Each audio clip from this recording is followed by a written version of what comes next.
everyone, welcome back to Apocaflix Movies. We're doing our top 5 for the first half of 2019 so far. I'm Keith Barnes, and listen, I'm ready to get crushed by some people from my top 5, or at least my the ones I'm leaving off actually. I think my top 5 is alright, but yeah, these are the ones I've seen, just the stuff that I've seen. There's a few that I've missed, a couple of Netflix things that I've missed that I want to see that I probably would include if I'd seen them, but I gotta give a quick honorable mention. Okay, so as I mentioned, before I get to my number 5, here's a quick honorable mention for the one I left off. And I hated to do it. I kind of had to make a last-second choice. I'm leaving off Spider-Man Far From Home. It's not going to be in my top 5 so far for the year. I love the movie. I really did. We're having a discussion on our monthly show about all the big blockbusters, and there's a lot of big ones. I also left Shazam off. I really enjoyed that a lot. But right behind that is going to be Spider-Man Far From Home. I really enjoyed the movie a lot. I really did. But just quite missed my top 5 for the year. My number 5, though, this might be the controversial thing that I'm putting ahead of Spider-Man. It's Captain Marvel. I think out of our group, I think I'm probably the one that liked Captain Marvel the most. I had a lot of high hopes for the movie. I love Brie Larson a lot, Sacramento girl, and a great actress. And I'm a huge fan of her. And I was really high on Captain Marvel, and I did disappoint for me. I really enjoyed it. I thought it was funny. I love the action. I love the. I know there's a lot of one of the big complaints about it is it kind of dips in the middle. People think it's kind of slow once she gets to Earth. I really enjoyed it though. I like that stuff. I like when she gets to Earth and she's trying to regain all her memories and piece together who she is and where she comes from. And I love her chemistry with Samuel Jackson, obviously as Nick Fury, who was great as always. We get a little bit of a different Nick Fury than we've seen before, which I really enjoyed. And then the third act of the movie is really great, the action. And a lot of people think she's too powerful. I really enjoyed it. I liked when she finally came into her full power and was ripping all these ships apart. And I thought it was really cool. And of course, she showed up in Avengers Endgame, which I'll get to in save the day there. But no, Captain Marvel was great. I really enjoyed it. I thought the direction was good. I love the 90s setting. The music could be a little overwhelming at times, but I was in high school at the time, and it brought me back to that time, that era in the 90s. So Captain Marvel is my number 5. All right, so my number 4 movie of 2019 is John Wick 3. And again, action is probably one of the best action movies I've seen in a very long time, including probably since the first John Wick. Keanu Reeves he's always been one of my favorites, and he's the same, if not better than what you get. He's one of those guys, he really gets into this role. I think this is probably his best role that he's played. And he's played some great roles. Obviously, he's best known as being Neo and some other stuff, but this is probably his best role. This might be one of his best performances, even though he doesn't say a whole lot, but the action, of course, is through the roof. It's some really creative ways I mentioned to shoot people in the head and reload really fast and shoot some people in the head really fast. And there's a lot of, listen, if you've seen it, any of the John Wicks, they're not all that dissimilar from each other, but they're also, it's a weird way, they're kind of unique. It's a great trilogy. And it's some of the best action you'll ever see in anything. And the story's great. I thought all the supporting characters were great. I loved Halle Berry. She was really good in her role. I'd like to see a little more of her background and their history together. And Angelica Houston, which was really great to see her pop up, and she was really good.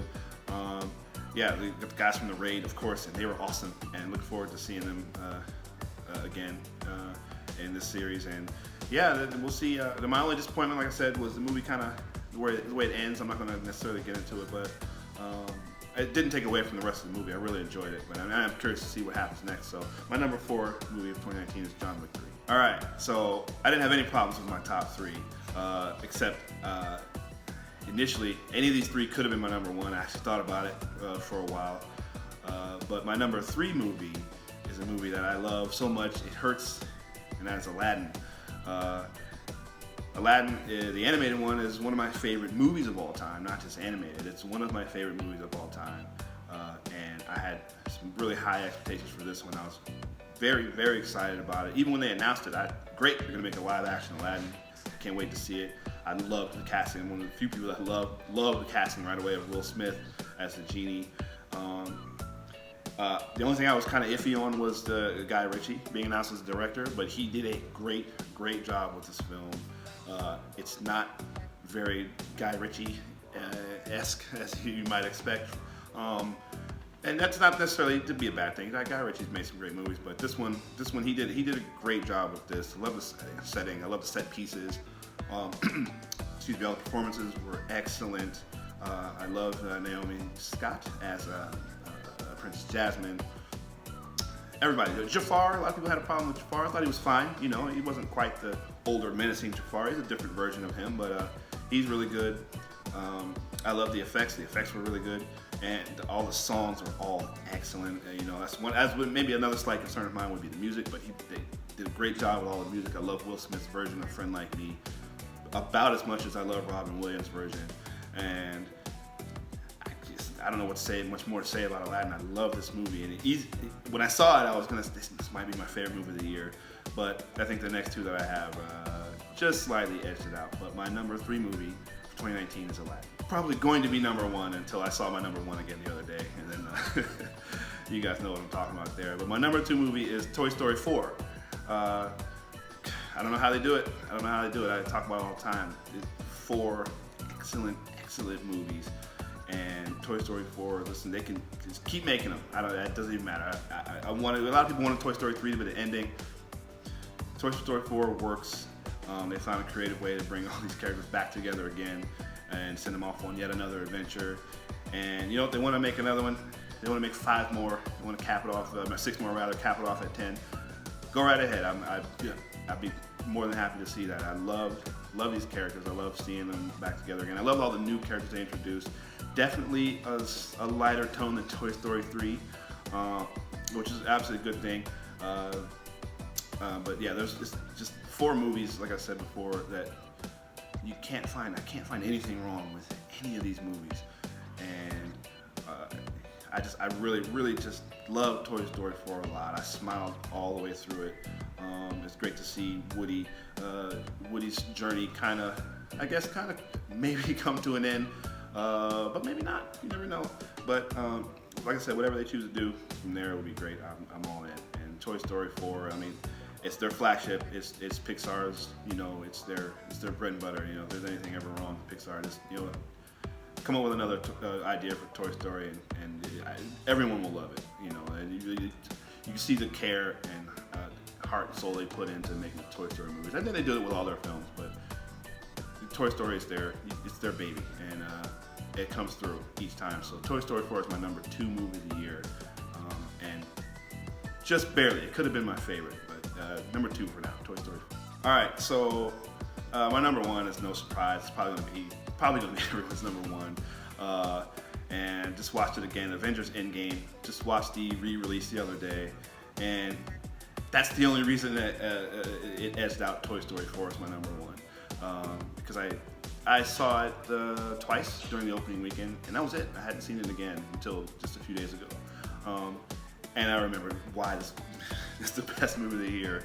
One of the best movies I've seen in a very long time, which is saying a lot, I think, even just for an Avengers movie, because we always love the MCU films, and especially with the Avengers when they come out, or any other kind of crossover ones. This movie, we're not just saying it because it's Marvel and Spirit. This is an excellent movie. And for the running time, there's no, people can make a case that it kind of slows down, but you're engaged the entire time. I mean, from literally to start to finish.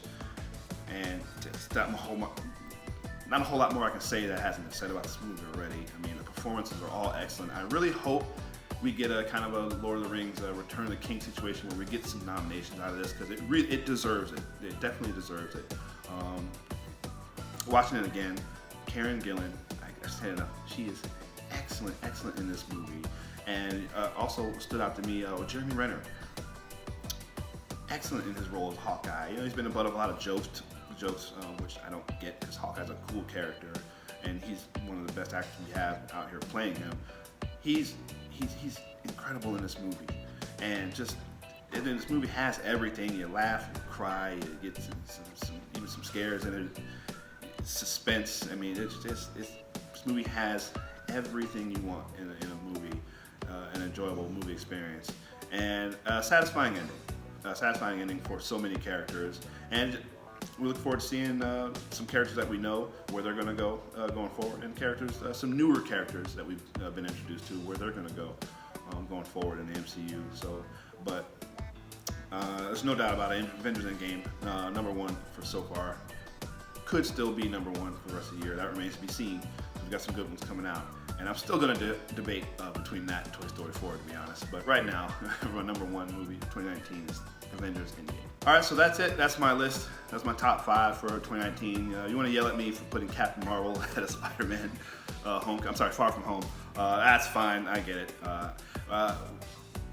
I'm curious to see what's going to happen later in the year, because we still got my #1, I think, anticipated film.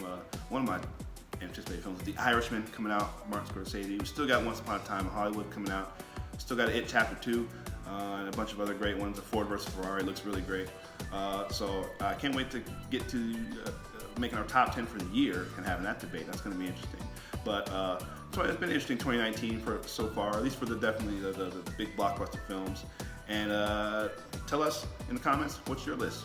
You disagree with mine or anybody else's, that's fine. You want to tell us your list, drop that in there, leave a comment, leave a like, share, and all that stuff. And thank you for watching, and it's Apocaflix Movies. We'll see you next time.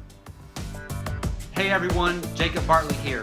Thanks for watching. If you want to check out something similar from Apocaflix Movies, click this video up here. If you want something a little bit different, check out this video down here. If you haven't done so, please subscribe to Apocaflix Movies and let us know your thoughts in the comments section. We always love to hear from you. Thanks for watching.